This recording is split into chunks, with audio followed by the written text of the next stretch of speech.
And we are live. This is Bill Brock again on Operation Lockdown. We are officially locked down. So I wanted to do something, like I wanted to have a sense of purpose. So ended up coming up with this little podcast, video cast thing. And I've invited some of the coolest people I know on. And today we have a super cool guy. His name is, Sir Kyl up there, but his name is Kyl Cobb. He's an author. He's a demonologist, paranormal investigator. And for me, I think the coolest thing about Kyl is his collection of awesome stuff, man. Like, he has got some of the coolest stuff on the planet. A lot of like Egyptian stuff as well, which I always thought was really cool. But anyway, thank you for coming on, Kyl, man. It's really great to have you. My pleasure. Yeah. So how you been handling the lockdown, guy? Well, I'm going nuts like everybody else, I think, in the country. I miss being able to go hang out with my friends, doing ghost hunting, but I also still am getting I always get between 100 and 200 inquiries for demon stuff a month, and I'm still getting those calls. But now my answer, after I screen them and get rid of the nutters, which is most of them, but for even those legitimate cases, usually the protocol is I'll ask a team in the area to go and kind of validate something. And if it is something going on, I'll jump on a plane or drive or wherever to try to take care of it. Well, now with this lockdown, the answer is, well, I'm sorry, there's nobody I can get to come take a look at it. And so that's kind of frustrating on that side of things. Yeah, I bet. And travel is really tough right now too. So I kind of want to get into your background and like where you came from, man. So where are you from, first off? Originally about 40 miles south of Atlanta, a little town called Griffin, Georgia. And that actually unknowingly set me up for this. When I was about 12 years old, in middle school, a college professor who was originally from Griffin gave up his teaching job at the university to come back and take care of his parents. Well, as a result, he started teaching the gifted program in middle school. And every year he moved up with me. So he stayed my professor for 5 years. Well, instead of following any kind of regular curriculum, he decided he would give his college curriculum. And so starting at 12 years old, I began receiving an education on classical Greek theater and Greek literature and the Greek religion. And all of these things, I hated. I'll be honest, I hated them. They it was possible. But what eventually happens is, over the course of these 5 years, it gave me a real strong foundation in alternate religions, for lack of a better term, but the ancient religions, that it gave me a real passion for it. Then I got lucky again in the university. I happen to have an incredible history professor who, instead of just teaching you dry history, would every day read from a diary of the Medici family a day-to-day account of what was going on in their life. And so suddenly these faraway events, they became real. And as soon as I got the opportunity, I began studying other religions. My dad died when I was 17. And so that kind of put me on this religious quest to begin with. And so I began to take these pieces that I learned and just started digging into religion. And the way I did it is I went backwards. I said, well, originally I'd grown up Southern Baptist, but what is the rest of the Christian faith? And so I would go back and I would research what they are today. And then I'd say, okay, but why are they different? And then I would go back a little bit and back, and then, into the Reformation, and then go back and look at the Christianity as it was different in the Renaissance period, as then it was different during the medieval period. And you realize that the Christian religion evolves over this 2,000-year period. And then that spawned me to keep going. And so, as a result, I went back into ancient Judaism. I looked at the alternate religions that merged with Christianity or competed with it. And so at the end of the day, I've studied 22 different religions, and I've traveled the world to do it. I've been lucky enough to go to 60 countries at this point, and I've just never stopped. So literally since I was 12 years old, I was getting ready for it. And I never intended to be a paranormal investigator. That was the last thing on my mind. But what inevitably happens is we begin to realize that religion and history and the paranormal all kind of intertwine. And one person's paranormal may be someone else's religion. Maybe if you go back far enough, part of the, there may be legitimate historical perspectives for it. And right. So like religion for me, like the way they tie together is if you don't believe in the afterlife, if you don't believe that there's something else beyond here, well, paranormal almost can't exist. There has to be like something there. Whether like I don't understand what that something is. I think that's the biggest question for everyone is what does happen when we pass away? But I can say for sure that something happens. I don't know what it is. I don't understand it at this point. But over the past few years, I've been lucky enough to be with some really skilled paranormal investigators and experience some things that I can't explain. So that's brought me to this point where I know there's something there, but I don't know what it is. Do you have any theories on that? Do you have any idea about what is actually there? Or yeah, what are your thoughts? Well, I come from a science background. And I'm the biggest debunker and skeptic you'll probably ever encounter. We've been on a couple panels together, arguing Bigfoot, I think, and stuff. But, I try to look for the logical approach. One of the things that I always say that's kind of controversial, science is a religion. It's a religion that changes over time. What we called hard science 150 years ago is antiquated today. And I think eventually these different ideas are all going to converge. I believe that, we are, from a science perspective, energy and matter constantly shifting back and forth between forms. There's also something in physics called the M theory, and I'm going to dumb it down to try to explain it here in the 30 seconds. Thank you. I need that. Once upon a time, there was this idea that the physics for the very, very tiny microphysics and the very, very big space physics should be the same. And they couldn't figure out why they weren't. And so they tried to come up with a way to converge these two. And over time, the different theories have gone back and forth. Well, in 1998, there was a theory that was first published called the M theory. And to make the math work, the only way it works is actually you have to have 11 dimensions in reality. And if you think about it, it's easy to explain the first four. So, a dot on a piece of paper, for instance, it's only existing, no length, no width, no height. Then you have something that has length and width. Then you have something like we are, length, width, height, depth. And then the next step is you take us and you move us through all possible combinations in time. So those are the first four. But the idea is if you do the math, and the math is mind-numbing, it's way above me. I got to fifth dimensional math and I couldn't handle it. It was beyond me. Yeah. I used to have a roommate at Tech who would actually work fourth dimensional math problems in his head. So, there's some brilliant people. But the idea is if you have 11 dimensions calculated in, that the math works fine, like for macro and micro. Well, part of that is that you have to have parallel universes to make that exist. So imagine we're a dot on a piece of paper. We're surrounded by an infinite number of other dots, which are alternative versions of our world. They don't have to be in the same timeline. They don't even have to be in the same time. And those are all in motion. So as they come close to our world, I think that's where we get the paranormal. We bump realities. And also, our piece of paper that has all those dots is actually a ream of paper where the dots are moving through it. So I think in the long term, probably not for another 50 or 100 years, that's where we're going to explain paranormal. We aren't encountering necessarily dead people. We aren't encountering necessarily, when we talk about demonics, they aren't necessarily from hell. We're talking about us touching another reality or having a thin veil. I hate to use that term because it's kind of been hijacked by the paranormal community, but a thin veil between realities.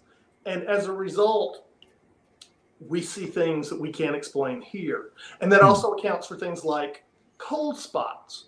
You always hear the paranormal investigator, hey, the temperature dropped. Yeah. And I had a situation where we witnessed a 30-degree temperature drop. Wow. But the cool thing is the M theory explains that because there's this law of conservation of energy. that says all the mattered energy in our universe/reality is constant. And all that we hope that means it's constant in those. So if something from one of those can interact in any way with our reality, that energy we can't have more energy in our universe. So that has to be offset. And so the natural way to offset that is an energy drain or a temperature drain. It kind of reminds me of those balls, you know, like when you drop that ball and it hits the other one and the other one kind of moves off like this, you know.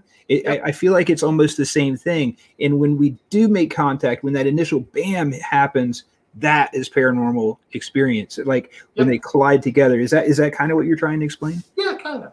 Yeah. Okay. I'm picking up what you're putting down now, Kyl. And but yeah, that is like some really interesting stuff. And I kind of dove into that a little bit too. I started reading about Einstein's theories, and he really believed that everything that ever will happen or everything that has ever happened has happened right now. Yep.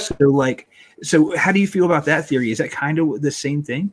Yeah, because time is only an objective measurement. Time is actually a measurement of what we call entropy. It's a decrease in energy in a system.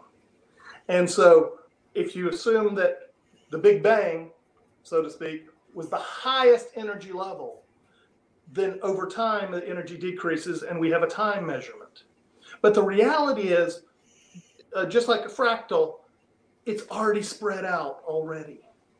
We're just catching up to where it's already put us. And that gets into the whole idea of free will and all this. But in reality, we only perceive it as free will because we understand time flow, but time doesn't really exist. Right. And we're getting really deep into quantum physics and really like that line where you cross into things that you can't really prove, but you have enough like information to come up with theories, you know, and hopefully eventually those theories will push into almost like reality and force us to like get deeper into it and figure out if it's real or not. Like I like that. I like bringing up ideas because it gets people thinking. Well, and, you know, gradually science is catching up to the theory. Things like, you know, we used to believe light could only travel at one speed. We've now proven that you can modify the speed of light. So, you know, a lot of little pieces of it. We already proved the relativity of time by doing the atomic experiment, by having the synchronized clocks, one here on Earth, one in space, and then measuring the differential between them. So gradually we're able to begin to confirm the stuff, but we're still just we're infants. We're infants in the whole understanding of the universe. Yeah, man. I tell you, that time thing is something that kind of blows my mind because, like, I think that time slows down, I believe, as you leave the Earth's orbit, right? The faster the closer you get to the speed of light, you begin to experience a slowdown in time because of the Einstein's equations that you mentioned. And because of the differential between us here and us there, yeah, you slow down. Yeah, because people talk about that on airplanes, like their watches being slightly off when they get back. You know, like I've heard of that. I don't know if it's true or not, but it's just stuff that I read. You know, it's really fascinating, though. It's like we don't really even have a clue about our environment. We think we do. We think we know what's going on, but we have no idea. You know. So we could just be characters in a video game, you know? Right? We're all in the Matrix right now, buddy. Exactly. Yeah. So I want to jump into the next kind of little subject that I find absolutely fascinating about you. You collect some of the coolest stuff, like I was talking about earlier. You've started collecting the stuff that it seems as though it's got like an Egyptian origin. You know, like tell me about your collection. Well, the oldest piece I've got is about 20,000 years old. I have a Neanderthal either tattoo device or some kind of surgical device. It's actually sharpened stone found at a Neanderthal site. But as far as the rest of the collection goes, I have Sumerian, I have Egyptian, I have Roman. I can walk you around for a second if you figure out how to do that. Yeah, man. Yeah, this stuff is really cool. See if I can do this. Hold on. All right, and then I think I just... Yeah, this is great. Does the flip button work? I don't know if they do on here or not. You might just kind of... All right, we'll just kind of wing it. Yeah, all right, cool. So, let's see if I can... You also make it... So, for instance, you can see probably the Well, I'm kind of. Oh, I'm in front of the camera. That's bad. This is a kind of cool piece. I don't know that you can see the bust figure right there. Yep, move it over to your right just a little bit more. Which right? Yeah, right there. That's perfect. So that is Joan of Arc. Now, the interesting thing about that is one of only a couple known contemporary pieces or pictures of Joan of Arc. So the contemporaries define as it was created during 100 years of her lifetime. And this is in textbooks. It was in a couple encyclopedias. And I had a collector want to get back at his wife because they were fighting. And he basically gave me that piece for almost nothing. Wow. So that's super rare. Behind it, you may can see a little cross. That's a medieval processional cross. The one above it, is that the Knights Templar? The yellow and red? That's actually a Catholic communion cover. Oh, okay. So, let's see. This is all American Indian stuff. For instance, the big pot there, that's a cooking pot from Tennessee. So that's about 500 years old. They've also got some Anunnaki stuff. Got some Mississippian. So I don't know again. Wow, those are in museum condition, Kyle. They're beautiful. All right, so this is the Chinese cabinet, or one of them. So the horses, again, I don't know if you can see it real well, but the horses up there, I've got a pair of them, and they're Tang Dynasty. So I was really lucky to get them, and it's really cool. The material they're made of, if you were to like lick your finger and touch them, instead of getting wet, it'll instantly absorb them. And we also have some Tang bear. Let's see. We're trying to figure out the best way to. I can open it up, I think. Yeah. I don't have it locked right now. Wow, this is really cool. Thank you for doing this, Kyle. Oh, no, my pleasure. Okay, so maybe a little bit better. So yeah. The figures along the back are Tang Dynasty burial figures. And what's really rare about these is, so if you had a funeral, these would have all been holding incense and would have been scattered around the room. Well, as they ended the ritual, they would go through and they would break these. So most of these shouldn't exist. These are survivors from funeral. Oh, one cool thing. The penis. Penis. That is called the emperor's penis. It's the emperor of China's penis, so to speak, but which is actually the emperor would have a virgin every day of the year. What? And as part of it, he had an official who would wear his penis, and he would have to check the girl to make sure she was a virgin. Wow. If she wasn't, she would be executed. Wow. So, yeah, that's what that is. I was really lucky to get that. Let's see. That's crazy. Right here. You can't really see it. That's an exorcism sword, by the way. Oh, wow. Wooden sword. In China, they believed that peach wood is used to repel demons and ghosts. And so that's a Chinese exorcism sword. Over to the side, that's a pretty cool piece. This is from about 500 AD. It's a man turning into a dragon, or a dragon turning into a man. Wow. That was dug up near the Red River. This is a Chinese. There we go. There you go. This is a Chinese jug that would have contained wine or something, and then some more Chinese pottery. Let's see. Let's move to the next. I can't open the next one easily. This is just amazing. You're not going to be able to probably see this because of the reflection. This is Central American. So I've got Mayan and Lambique, some death whistles up top.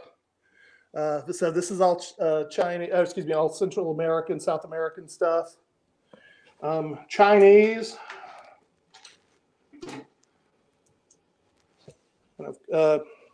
So we've got a Rakshasa mask somewhere. Where is it? Yeah, there it is. Oh, wow. The Rakshasa mask, that's used for the annual rituals. It's like paper mache. So the fact that this has even survived is pretty awesome. So these next to it are called furbas or kylas, and I have a pretty big collection of them. Some more here. What are they? They are used to kill gods and demons. What? They are used in Tibet, Nepal, India. How do they do? Like, how do they kill them? Is it just the presence of that piece? Well, they are made of a combination of metals. They're either 1, 3, or 9 metals, and they, from a philosophical perspective, they're all 3-bladed. I don't know if y'all probably can't tell that from this, but they're 3-bladed, and that's the 3 planes of reality. So they believe they cut from a religious perspective through the 3 planes of reality. Now, in the old days, when these were first around over 1,000 years ago, they would actually nail you to the ground with them. Wow. Crucify you to the ground. To believe, again, that trapped the spirits. And I've got a pretty big collection of them, as well as some magic talismans. The reality, though, the really cool thing is these are actually lightning rods. What? So the metals combination are designed to naturally suck energy out of the air. And so it's possible that as a weapon, that's really what these were doing, is that they were pulling the energy out of whatever the being is that was encountered. This particular one here, it's kind of cool. It was auctioned. Let's see if I can. You're more. I can see it pretty good. Yeah, I can see. Yeah. Yeah. Okay. There we go. Wow. So this particular one was sold in 1972 at Sotheby's as one of the most cursed items on the planet, and it is. That's a whole long story. I can tell you maybe in a little bit, but it is incredibly cursed. But it's one of those things I can walk into a paranormal location and it ends any kind of paranormal activity. Wow. But I don't carry it out very often because it's so dangerous. And just a quick aside to illustrate that, one of my best friends was here, and I'd gotten in a box of magic stuff because I get people ship me cursed items and stuff all the time.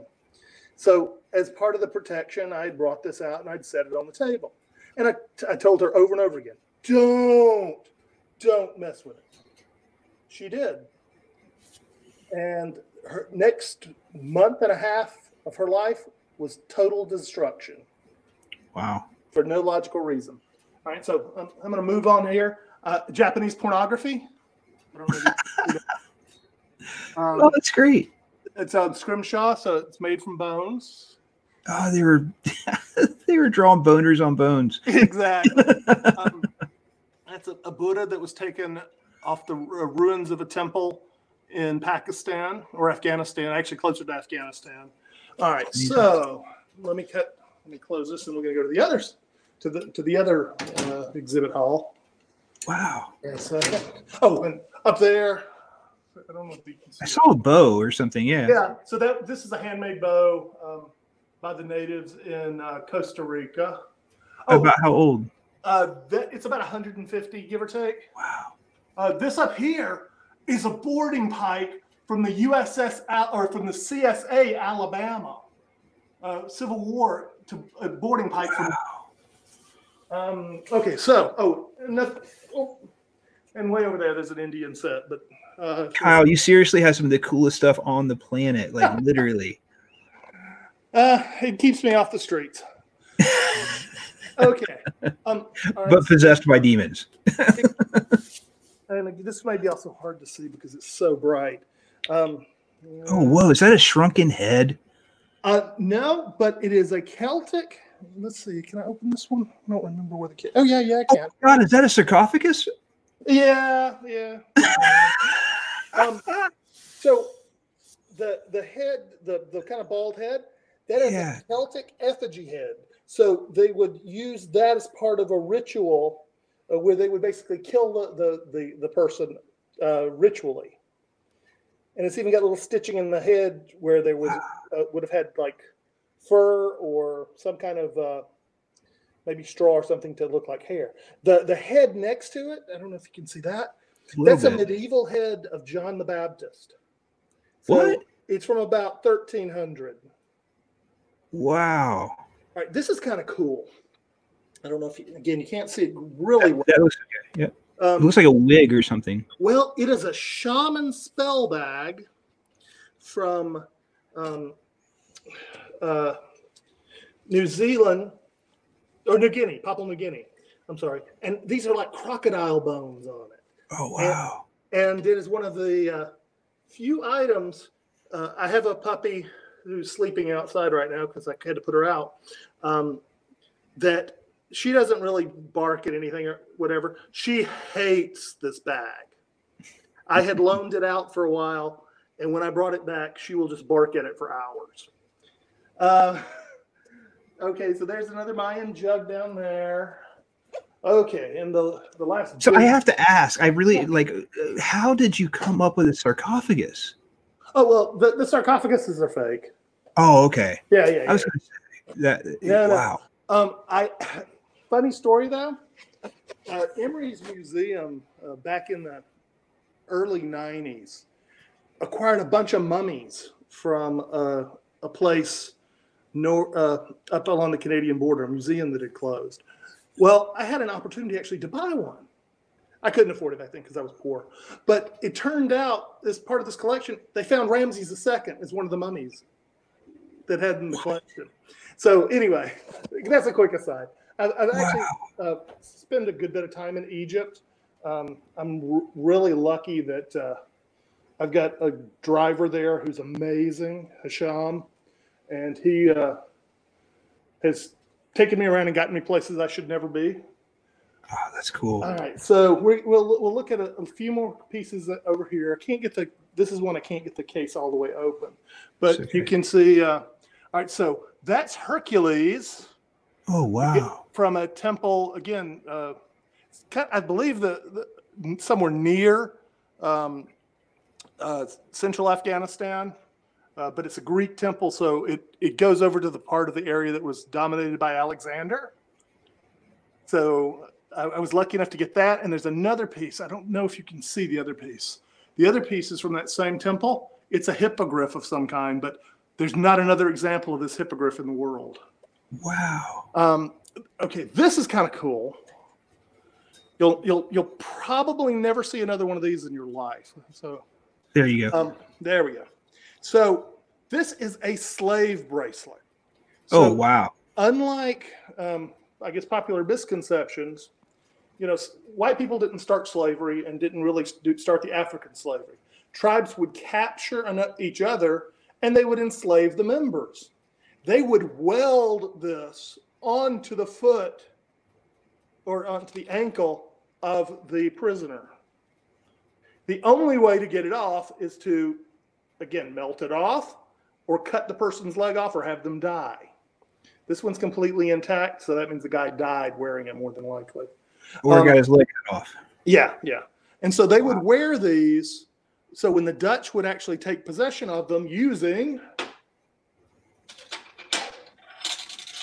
manillas, let's see, manillas. These are manillas. This is the currency you would use to buy slaves. And that's because the iron here was more valuable than the bronze that was used to weld it on. So they would pay for the slave with these iron pieces. And these were actually used in various forms up until the 50s. But they would pay for the slave with those. And then in turn, they would cut the Dutch would then cut those off and melt down the bronze. Okay, so the next, got a bunch of stuff from Greece here. This little scroll here, I don't think I can display it and hold this at the same time. This is a Coptic prayer scroll. Oh, wow. So from Ethiopia. I have a couple of them, and they're written. They're amazing. I really wish I could. I can't juggle it to show you, though. It's okay. It's okay. A bunch of Greek stuff, Greek coins, some Greek vases. Now we're in Roman stuff. This is cool. This is, let me see if I can get it up here again. All right, so the Romans didn't really bathe a lot, right? It was more, you just wanted the dirt off. So Roman gladiators would actually coat themselves with olive oil. This was used to then go over the body to help clean off the olive oil that they had used to clean and take off the dirt with it. That's wild. Let's see. The Holy Grail. Why do you call it the Holy Grail? It's always a joke, you know. Oh, okay. I was worried. I was like, whoa, he might have it. I have this. I have the Holy Grail. Yeah. So here's another really cool, rare thing. And I actually had two of these pieces. This cup, it's a simple terracotta cup. But what's neat about it, it was one of 13 found in Jericho. What? Biblical Jericho. I had a archaeologist that owed me some favors at one point, and so he sent me 2 of them. I gave one to a singer friend of mine out in L.A., but I, of course, kept that one. So, Egyptian stuff, tons and tons of Egyptian stuff. Let's see. And I'd taken some of this with me to lecture right before the meltdown, so some of it's in different state than it normally would be in. But these are Udshabtis. Yeah. So these are guardians that were placed in the tomb of nobles or pharaohs. And the belief is that they would come to life after the pharaoh died and serve him one a day. And way up here at the top, this tiny, tiny little amulet is really cool. It is the demon Pazuzu, which he's famous from he's the bad guy in the book, The Exorcist. He's also was one of the toughest demons historically. He's a Canaanite, but he also is a Syrian. And so he's often used, because he's such a horrible, evil demon, to scare other demons away. Oh, this is cool. So let's see if I can get it in here. See the yeah. That is a Canaanite amphora, which means it's a wine jug.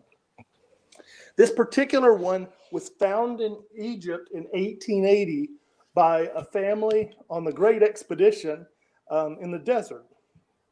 It was brought back, and it was in a museum in Berlin until the end of the Cold War, and the museum closed down, and it was auctioned off, and an acquaintance of mine was able to acquire it for me. This statue here, let's see if we can get her. All right, you see the... Yeah, go down a little bit more. There you go. Yeah. All right, that statue is Hatshepsut. That she's Amenhotep III's mother. But the thing is, she was a pharaoh. She took over the regency and became a pharaoh and represented herself as a man. Her son, when he eventually overthrew her, had every single one of her images destroyed and all of her statues broken. And I was lucky enough to stumble across that piece. Wow. And let's see, the last thing I'll do, and it's part of the tour. Let's see if I can get it. You may be able to see, and I can't see at all, what you see. See the big scarab? Yep. In the middle. Yep. All right. That is used to replace a mummy's heart. So they would take out the 4 key organs, put them in what's called canoptic jars, and replace it with a heart like this one. You also be able to see there's like some beads around, kind of in the middle of the case. Yep. Well, those would be wrapped around the mummy to form like a net, and the tiny little scarabs would be used to with spells on them to protect the mummy, and so they'd be woven into the net. And then the middle part, again, I can't see what you can see, but the middle part are actual pieces of mummy linen. Oh, wow. With magic spells on them. And then there's a few more trinkets and amulets down below. So anyway, that's some of the highlights. Yeah, man, that's great. Thank you for showing us. Like, that is honestly like the coolest collection I've seen. I've been to museums with less stuff than that. You know. Well, one of the questions I always get is, "Well, Kyle, it belongs in a museum." Well, it is scheduled at this point. On my passing, they're going to be permanently put on loan to the Emory Museum in Atlanta. Has a great Egyptian collection. And so right now, tentatively, all this goes to that museum. However, a friend of mine may be opening a museum, and if he does, then they'll be over there. But hopefully, if all goes as planned, the Emory Museum will be getting them. Yeah, I'm glad that you're planning on doing something like that, because at some point I'd love to see a lot of that stuff on display, because it is so rare, especially the Pharaoh there. I think that is something that I would love to see in person. I think it's really cool. So I've been really lucky.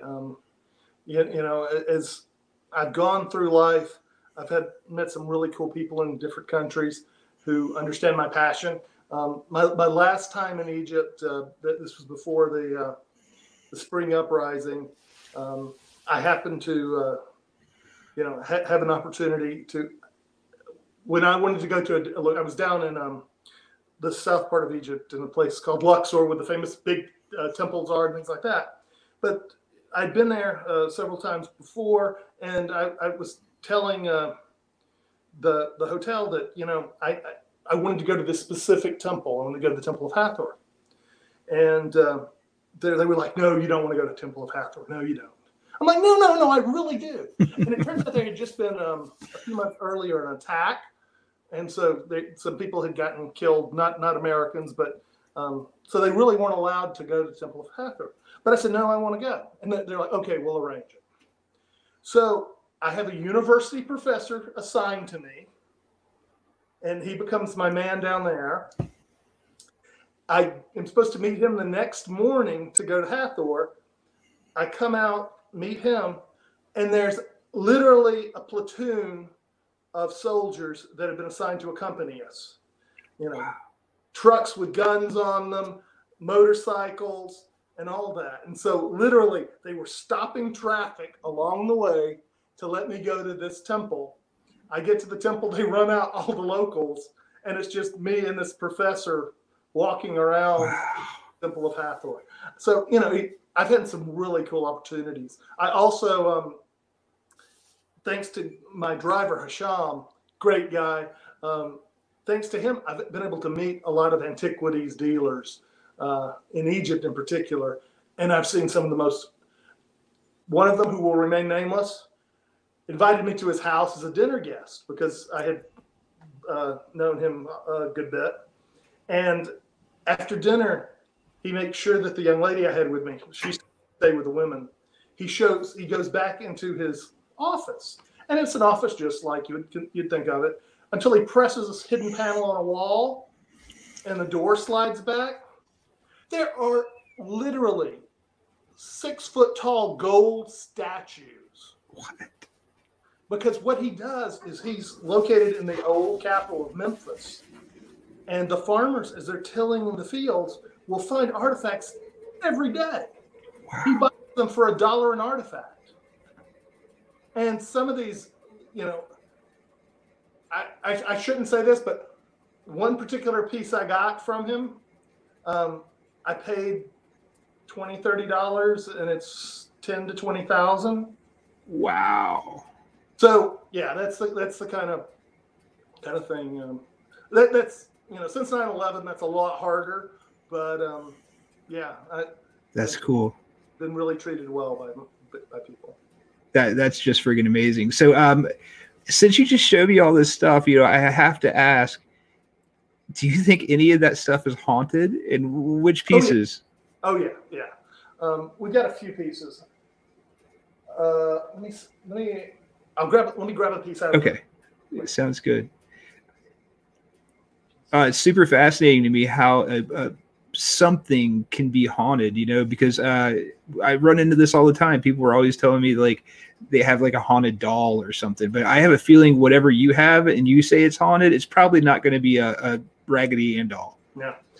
One of the pieces that was in the Egyptian case over there was a little tiny seated Isis statue, and she actually has a baby horse on her lap.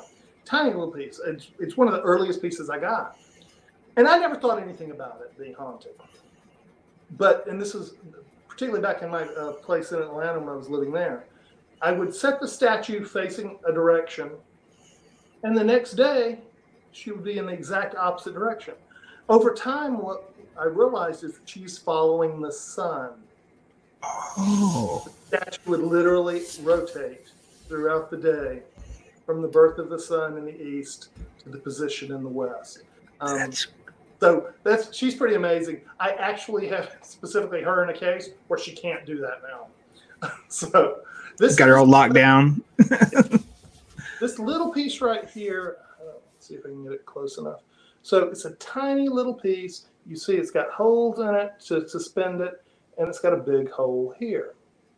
Well, what this is when the Maya would practice the sun death ritual, they would sacrifice, if they had an enemy, they would sacrifice the enemy, and they would take out his heart and hold it up as part of the prayers. But you only had so many enemies, right? So you didn't want to waste them every day. So what you would do is after you killed them, you would drain their blood into one of the large bowls like I have over there.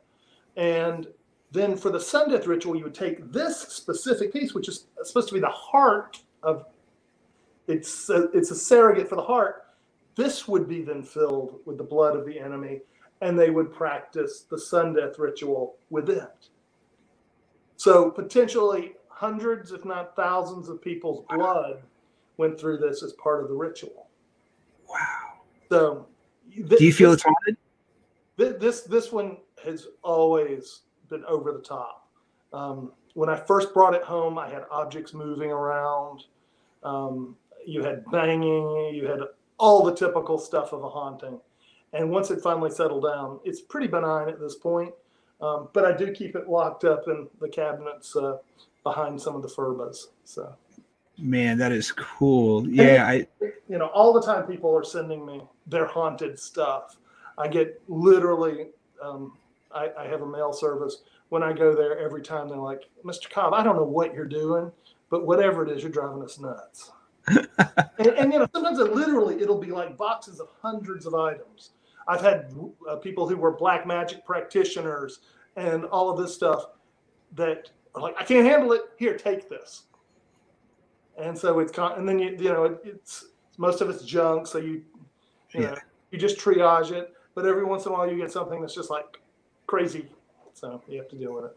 That's awesome. Speaking of crazy stuff, I said earlier you're a demonologist too. I feel like you have so many titles that like I would have to do like a 2-hour show just to talk about them all, man. You're everywhere, but you're good at everything you're doing.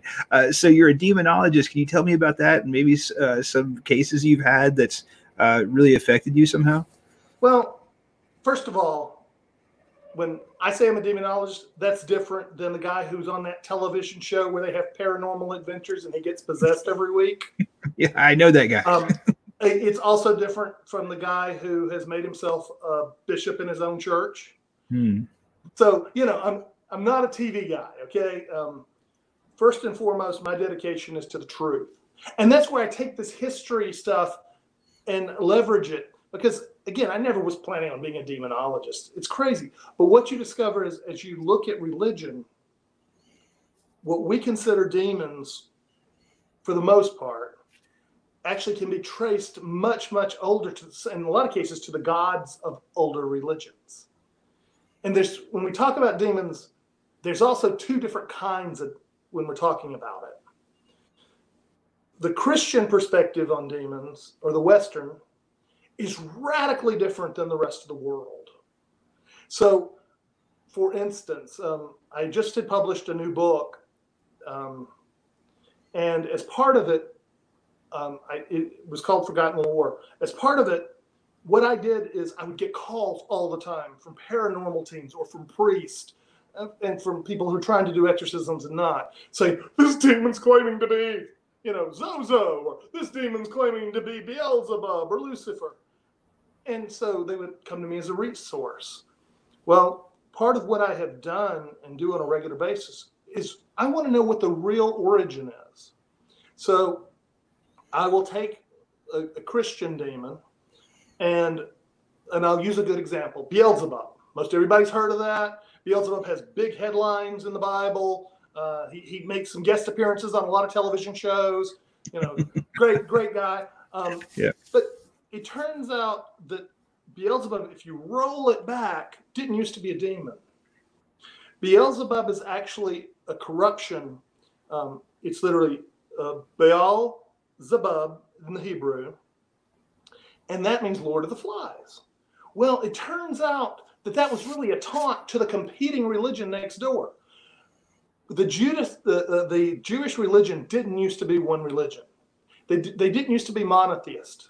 There were, when we talk about the tribes of Israel, they were really the different competing religions of Israel. And that's one of the reasons why in like Genesis you have God creating Adam and Eve from the dust of the earth versus God creating Eve from Adam's rib. It combined competing religions. So what we refer to as the Yahweh cult, or the Yahweh worshipers, became the dominant eventually Hebrew cult.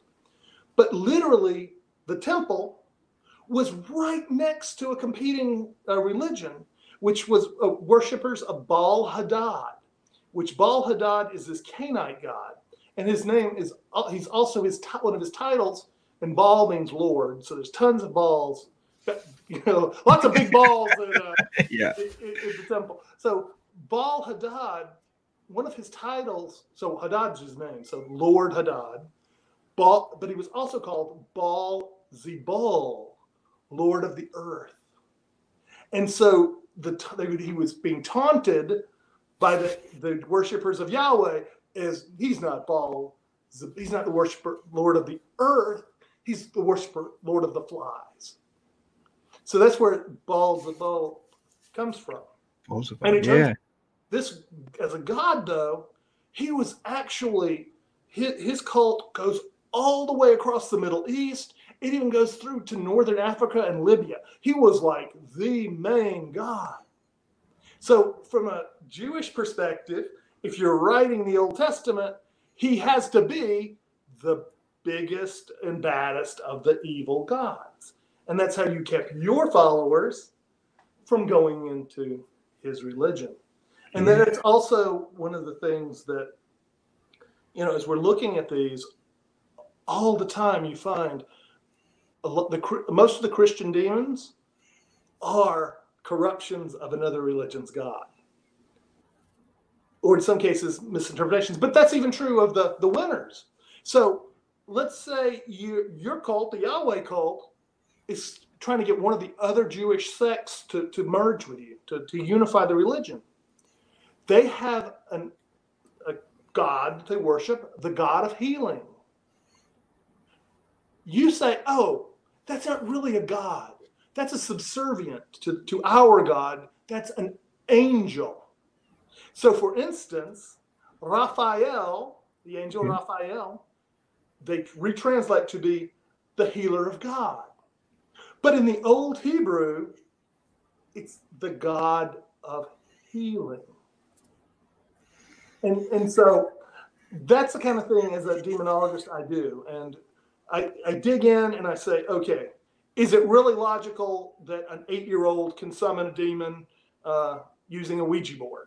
Is there a demon just waiting, looking at his watch going, okay, I need another 8-year-old to go.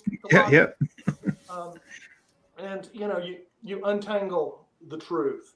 And sometimes it's shocking. One of the wildest things, mind-blowing, I had no idea when I first started writing this book,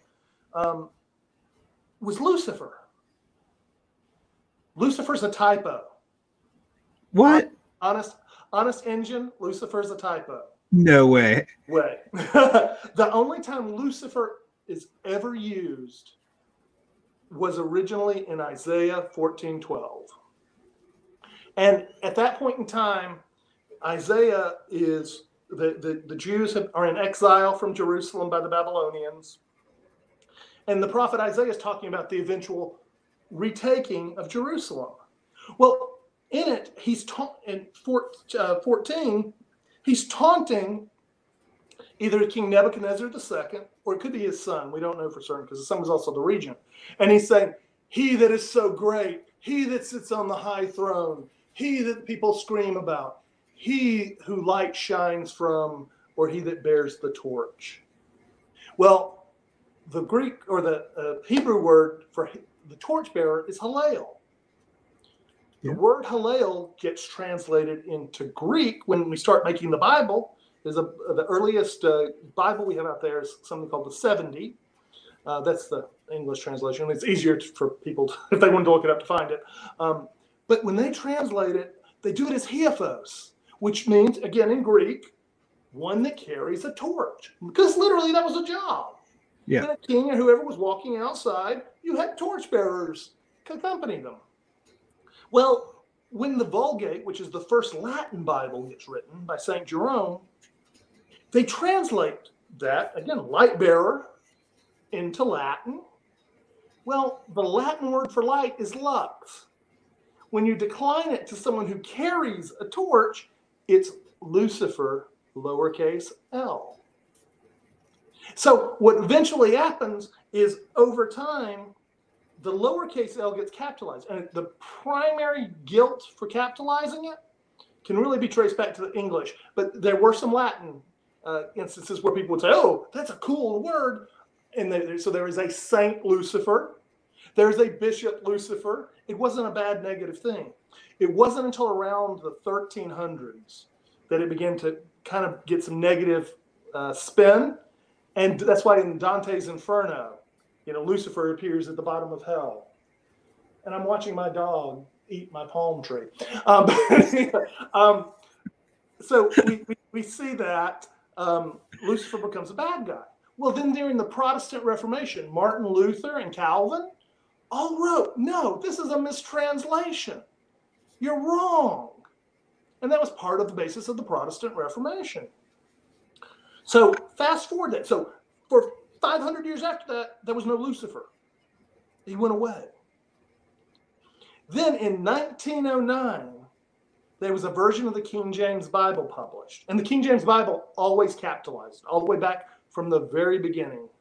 The 1611, it's always been capitalized in there. But it was just ignored. In 1909, a Schofield Concordance Bible was published. And they looked and they said, oh, there's a capital L in Lucifer. Clearly, it must be a person. Yeah. And because it talks about the light, they found the passage where it refers to the fallen adversary, the Satan, falling from the light of God. They said, oh, clearly, this must be Lucifer. And so they put the note in the margin. Now, it's important. Why that's important is because that was the first time in 500 years that Bibles had footnotes in the margin. And the Concordance Bible goes on to be the most published Bible in all of history. And it literally, within 5 years of being published, 16 million copies had been published. It continues to grow until the 1950s when it becomes public domain. And then it's backwardsly translated into all the other world's religions, with Lucifer being capitalized and the margin note saying that he's Satan. And so that's why we have a Lucifer TV show today. So was Lucifer Satan? It was Lucifer the devil? No, that's the whole. That's what I'm trying to. Yeah, that's the craziest thing I've ever heard. Yeah. So Lucifer is not really the devil. He's basically a guy who carries a torch. So yeah, he's a non-entity. Wow, that is unreal, man. Yeah, it was mind-blowing. What actually got me going down this path? A bunch of the internet nuts back, I guess about 2 or 3 years ago, that were posting, oh, clearly the Pope is a Lucifer worshiper, a Satan worshiper. Because every year at Easter time, the Pope delivers an exult, which is a prayer, an Easter Paschal, a prayer. And as part of it, it's in Latin. So he's saying, Lucifer this, Lucifer that, Lucifer this. Well, these folks that don't understand Latin don't realize the prayer is saying Jesus, who is the light bearer, Jesus, who is the light of our lives. So all these times that it's talking about Jesus, they're saying, oh, it's clearly Lucifer, it's clearly Satan. And so that's what got me into researching that in the first place. And indirectly, that's why I wrote the last book. That's cool. Yeah, that really messes up all these Satan worshipers. They're like, well, I don't know what to do now. Like, well, yeah, the Satan worshipers, there's a whole other problem there. It's all interesting to me, man. Like, it's so cool. So we do have a couple questions. Ellen, I'm sorry, Wallace. She wanted to know, have you ever encountered an entity that you couldn't persuade to leave or move on? Have you ever had that happen? Yeah. It's my biggest failure And I've told the story a few times. There was a case, I guess about a little less than 10 years ago. And it was supposed to not, it wasn't supposed to be a demonic case. It was that they were having some poltergeist activity happen. They had gone down, two girls, they had gone down to Bonaventure Cemetery in Savannah, and they had stolen some rocks off a grave and brought them home. That night, the girls went to their bedrooms. One of the girls, one who had taken the rocks, woke up to the fact that her room had been rearranged. Pictures were, or like a large mirror was on the other side. Pictures that were on the dresser were now underneath her, like a rug that she had in the room. Everything else on the dresser was slid all the way to the edge. No way to explain, because her door was locked. So thought it was just a simple poltergeist type thing going on, because the other roommate had suffered some severe night terrors, as well as some other things that were going on. And these were still relatively young girls. They were 18 and 19, I think. And so went in immediately. I wasn't even bringing a team, because this was just a walkthrough. I'm in the walkthrough of the place, and things start going nuts. Oh, wow. And, you know, so I don't put much belief in like the K2s and stuff, because particularly in a city, there's electric all over. But I had millimeters that were spinning all the way up and maxing out. Oh, wow. You know, incredible amounts of energy. And part of it I could explain. I debunked it by that's where the electric trunk came in, and it was, you know, not shielded properly. And so that could explain some of the night terrors. But it, unknown to me at the time, that was a mask to help kind of make things harder to find. Over the course of that night, we even got to the point where I was able to get the young lady. We got it. I got, because I was real time listening to EVPs. I got real EVPs, real time EVPs, of a little girl claiming that she was killed at age 9 in front of the place. So it's pretending all this time that I have something, some kind of apparition. We even get the girl who had her room rearranged. She invites it to come back into her room. And while she's sitting on her bed, the bed next to her sinks. Oh, that's scary. So, you know, this is in a 3-hour period. I'll kind of fast forward a little bit. For the next few days, there were cases where every time a guy would come into the house, doors would slam in their faces. They had these hemp seashell like wind chimes and like their breakfast nook, and it would twist up and then spin around on its own. Oh, wow. Scary. They had some fake ficus trees that they would say, "Are you here?" And it would shake the ficus trees. And so all these things, you know, are haunting. But there was something wrong. And, you know, I could never figure out, at least initially, because there was so much just energy radiating through the air. Even if there had been no kind of thing, nothing paranormal happening, no way to figure out what was going on. So one of the days, I guess it was 3 days later, one of the girls had been fighting. And every time they would fight, plates would get broken in their kitchen. What? But so the girl who had stolen the stone stays home. The other one leaves. She goes to her bathroom and closes the door. Or it was actually the downstairs bathroom, so I guess technically it wasn't hers. She goes into the bathroom, closes the door, and she goes to open it, and she can't get out. She pounds on this door for literally 30 minutes and is just sitting there crying eventually, and the door just opens. 2 more times this happened in that same house as things were progressing.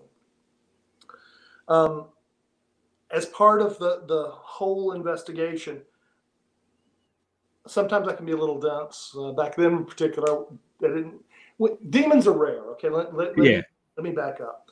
You hear all the time a certain television host gets possessed every week, right? That doesn't happen. You know, I literally get hundreds of inquiries a month, thousands a year, and I've been doing this for a long time. Demons are very, very, very rare. Usually when they're coming at you, it's sideways. Usually it's not, you know, they don't slip into your body, okay? The term we use possess, ekbalo is the Greek, doesn't mean to possess, doesn't mean to go into your body. It means to suggest.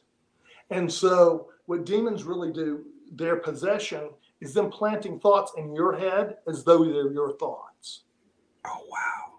And that's the real kind of scary part about it. So long story short, at this point in time, it doesn't try to take some activity, but the thing isn't possessing anyone. It's not actively doing anything. Try a house blessing, no good.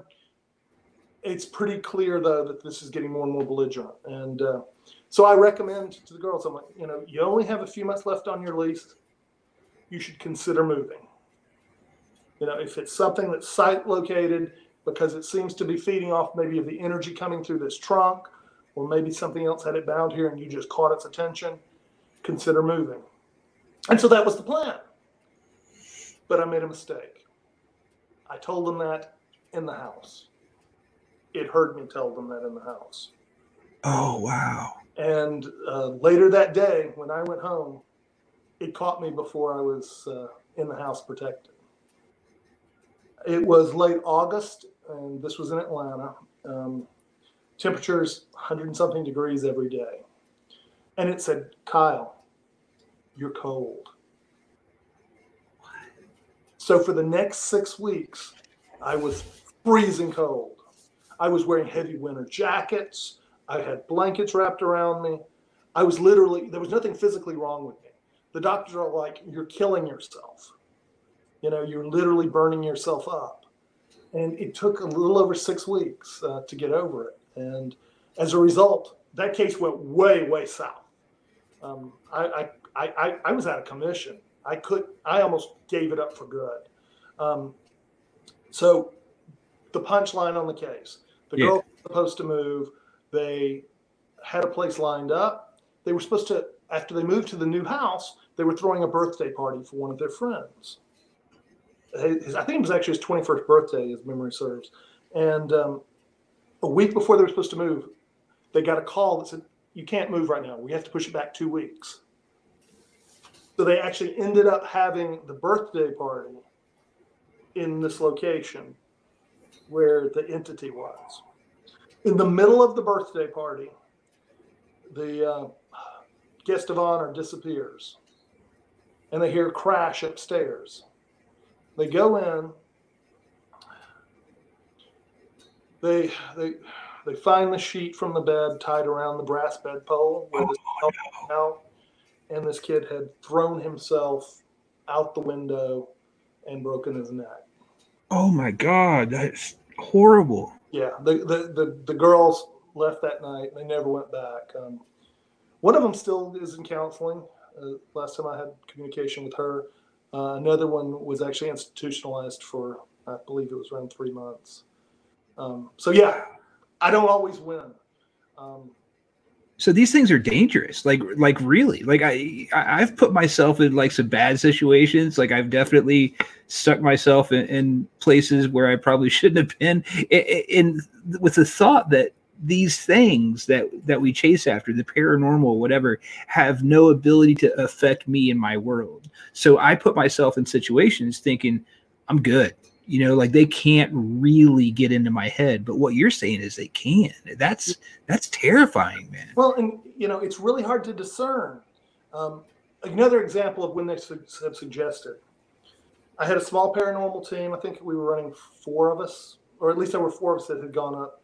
We were doing a 2-story house. It was about a 150-year-old house. There was a room toward the back that we hadn't really investigated. We had some cameras in the halls, but hadn't did it. So as we take a break, usually when I'm doing just a straight up paranormal investigation, take a break every 45 minutes to an hour or something. Go to the bathroom, get a snack, change your batteries. We've just done that. We go upstairs to a room we've never been in before.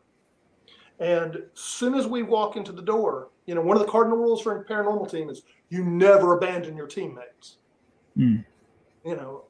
Unless you're a white person in a horror movie, in which case then you get killed, so it's fine. So 2 of them, as soon as we walk into this room, go, my flashlight's gone out. I've got to go downstairs and get batteries. And they turn and abandon us. Their flashlights are on. We can see them clearly, but they can't. Wow. The 3rd person who's with me, it's like, oh, I got to go pee right now. They had just gone to the bathroom 5 minutes earlier. They abandoned me. I'm left standing there, and this darker than dark shadow rushes me and literally shoves me out of the way and keeps going. Oh, wow. So you physically felt it shove you? Yeah. I physically moved me backwards. Wow. And, it's always, I don't know, it can be scary. I don't scare much because I've been exposed to a lot, but demonics in particular are really, really scary. That's one of the reasons why I pointed out the furbas. Okay, we're back here. The idea of the furba, something that can kill a demon, suck its energy out. Maybe the East has some information that we've forgotten, because in the difference between Eastern and Western ideas of demons is, here in the West, we believe, because of another bad translation error, we believe that demons are intangible. They're fallen angels, right? So from our perspective, you can't hurt them. You can't kill them, because even Jesus didn't kill pigs that he cast them into. But they're eternal and immortal. All you can do is ask them to leave. So the word exorcism, exorcizo, literally means I command you. And so in the West, that's all we believe we can do. We can ask them really nicely to leave. In the East, however, they don't believe that. If we roll back history, the earliest writing we have is Mesopotamian and Sumerian. And one of the earliest stories we have, for instance, is the Epic of Gilgamesh. Well, in Gilgamesh, there are all sorts of demons presented.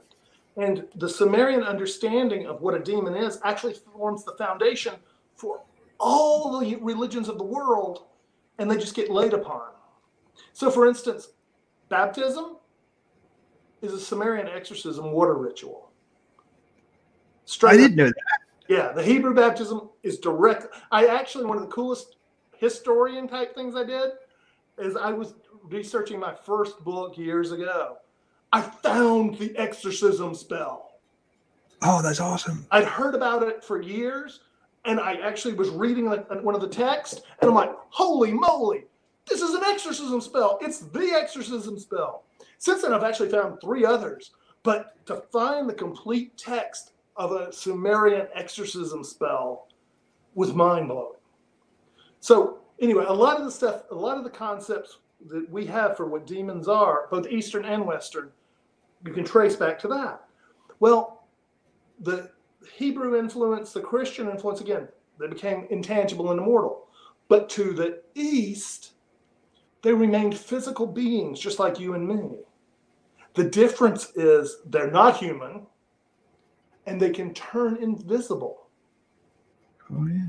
So if you spin it differently, not only are demons not sliding into your body, they're still suggesting stuff, but they could be standing there physical just like you and me, just we can't see them. And there's actually science behind that. If you take your television remote, that's firing light out, right? Yeah. A beam of light. But because your eyes can't see the infrared frequency it's on, you automatically compensate and see what's beyond that. So basically what's happening is it's the matrixing effect in reverse. Your mind is reassembling a background that you know is there, even if something that your eyes can't perceive comes between you. Wow. So anyway, long story short, they believe that they're physical entities, and therefore a weapon like a furba, also in theory. Right, right. So for those of us who don't own one of those, what can we do to protect ourselves from demons? Well, fortunately, like I mentioned before, there aren't a lot of them out there. They're very few and far between. I mean, literally, when I get calls, first of all, about 95% of the calls I get are just nutters, maybe a little higher than that.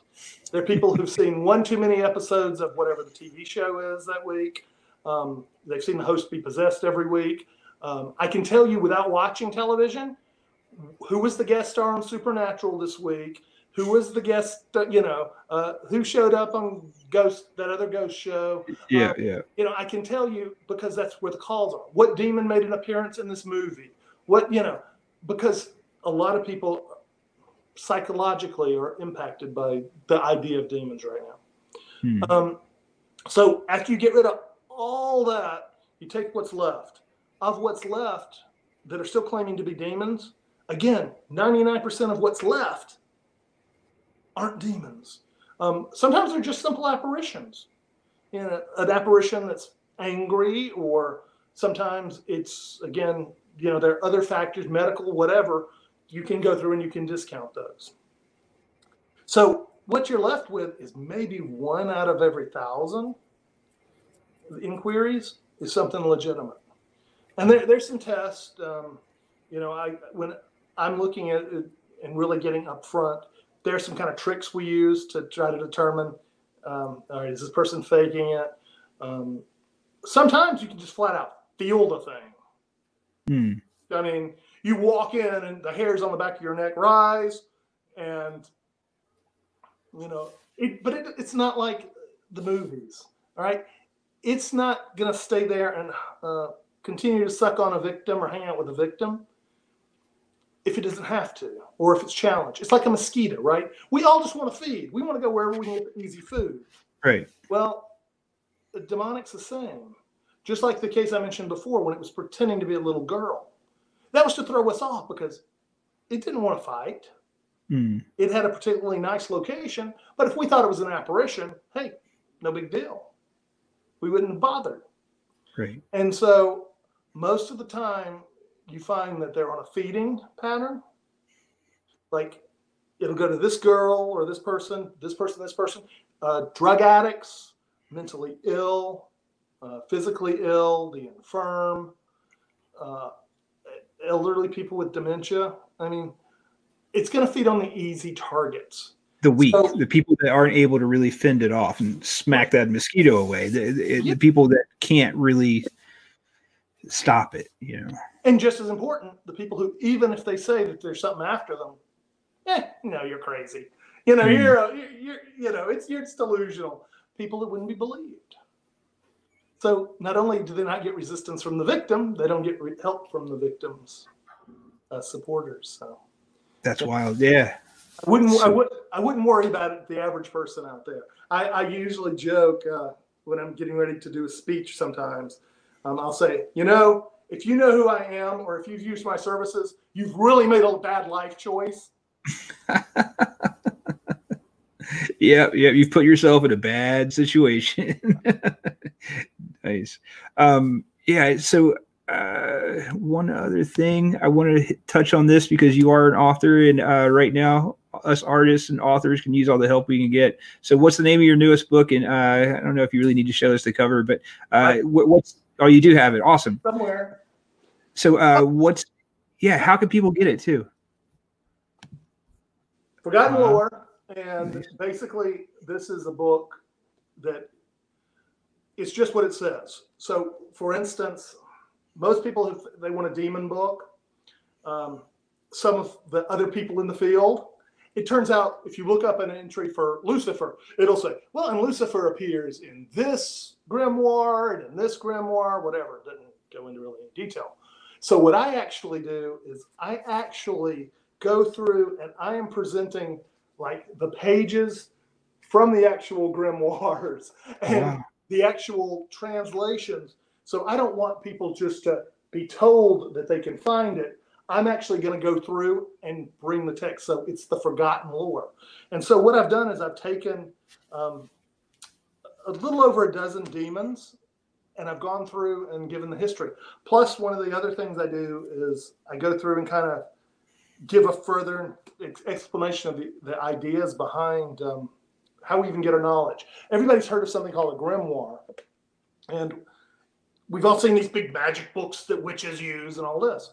What most people don't know, and what really, I'm using my radio edit voice, so I'm mentally, what really irritates a lot of New Age pagans or New Age Lucifer worshipers or witches, what they don't realize is most of their summoning circles and spells actually are invoking the name of God. Their prayers, because there's something called, you can't, you're not supposed to anyway, use the name of God. You can't speak it. You could up until the 3rd century BC, but that's a different story.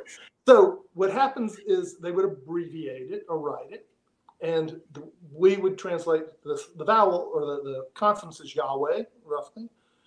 And then in the medieval books, they didn't always write it that way, so they wrote it in Latin, something called the tetragrammaton, the 4 letters that make Yahweh.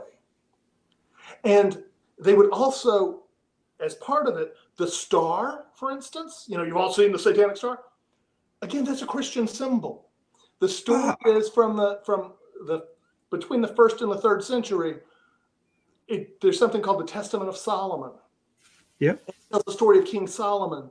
And an angel of the Lord comes to Solomon and says, we know you have this demon plaguing you in building the temple.